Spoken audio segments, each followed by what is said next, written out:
Okay, I know it's another video with the rocket stove, but I keep trying to put little bits on which I think might be interesting. You can see the flames coming out of the top here. Whoops, that's me kicking a lid. There's no soot around the top of the tube at all. It's all burnt off. And if you look into here, you see how well that is drawing and roaring up. And you can see what there is in there. Very little. And so it's getting a lot of oxygen that's coming up past it and sucking it up. So it's just heat there.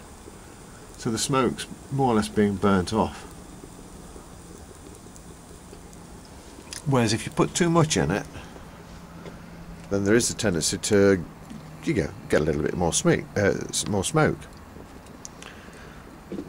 can just get into there. I can't really show it without really pulling it high above it.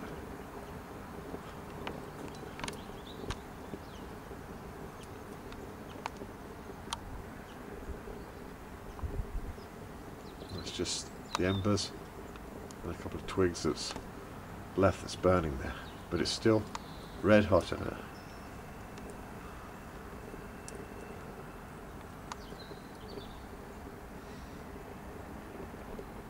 Now the other thing I've noticed is because of the design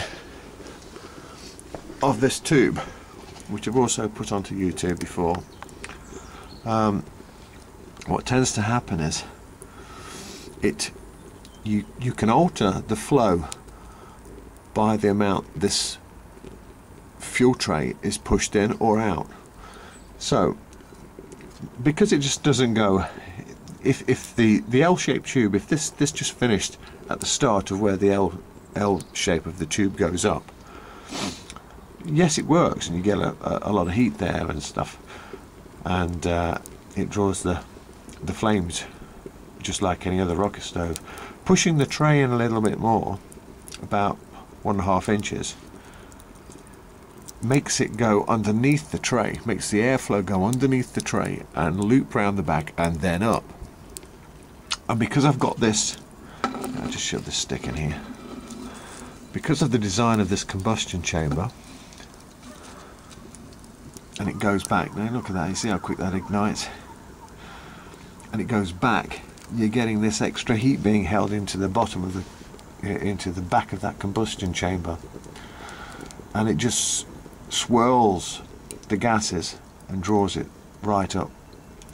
If I push the tray in a little more, it tends to be a slower burn, burning less smoke, it doesn't burn so fast, so it's not so good for boiling water on, but it's greater for cooking and having a better, cleaner burn, because you get more swirl there and it takes its time to burn the fuel and consume it.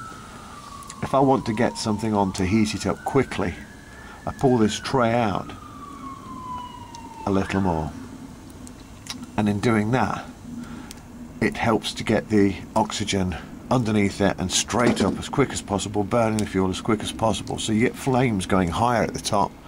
Obviously that's dependent on the amount of fuel you put in as well, but that's what tends to happen, so you get a faster burn. So it's great for boiling and heating things up quickly. But if you're cooking for any length of time, then shove the tray in and use less fuel. It burns it really efficiently, and you don't get anything like the amount of smoke that you would normally get. It works an absolute treat. You can see the swirl in there. Well, I think you can. I'll just pull in a bit more, but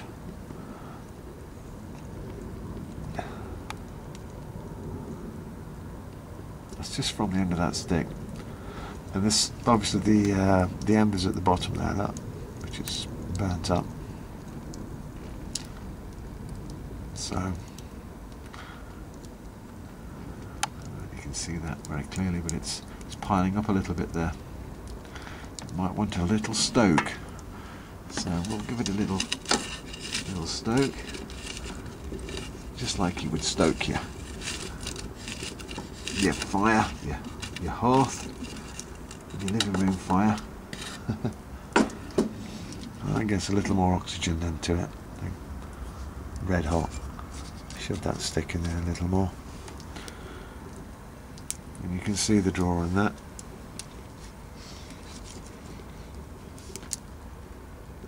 Okay, that's one stick. Whoops, you can hear the roar. And good God. Yep. You're alright.